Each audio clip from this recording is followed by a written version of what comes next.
As seen in part 1 of Tiny Houses in the Clouds, we are introduced to Luane Brauner, an artist who lives in a house truck above the clouds. We were then showed around her home, and today we get to learn a little bit more about her life and get to see her art studio that she has designed and built herself.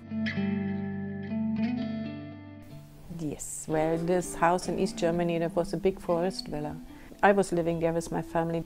That was a house with 300 square meter living room, 100 years old villa, and so we turned it very beautiful with stencils and everything and old furnitures. And now after my husband passed away, I lost everything. Couldn't keep it anymore. Couldn't manage it financial wise. I lost my home, my friend, my husband was my friend as well, and my art school, my business.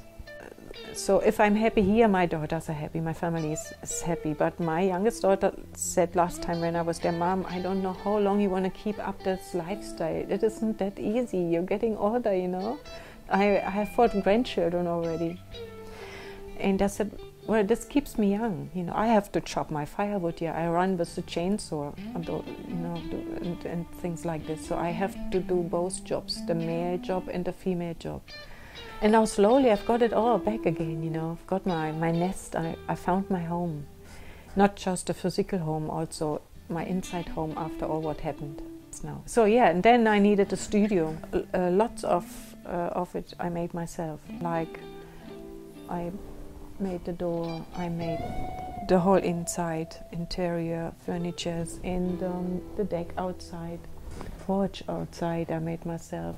All this inside here is made from offcuts from we had a big flood. Many trees were lying down at the farm at the bottom.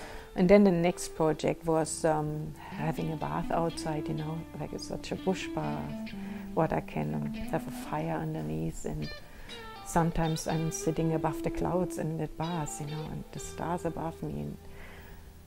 And extension for the power system. That was the next project, to have some solar power here. Before that I used a generator, and that is quite, I don't like using these resources when we have such beautiful solar resource available.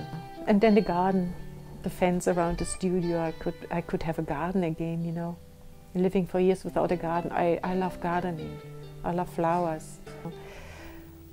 Then a friend of mine, she came and visited me and asked me, she needed to go to the toilet after a little talk, and then I thought, oh my God, now the truth comes true, and there was a toilet in a bush, I was sitting on a gorse branch, and she had to laugh about the whole thing and said, Lulu, you have to paint it. So that was the idea that I really should make a little documentary about my my development here, I said, okay, now it is time to build a toilet. That is the time now.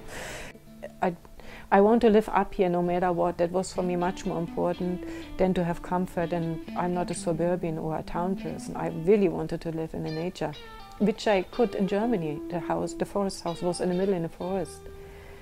So I'm very used to that kind of lifestyle.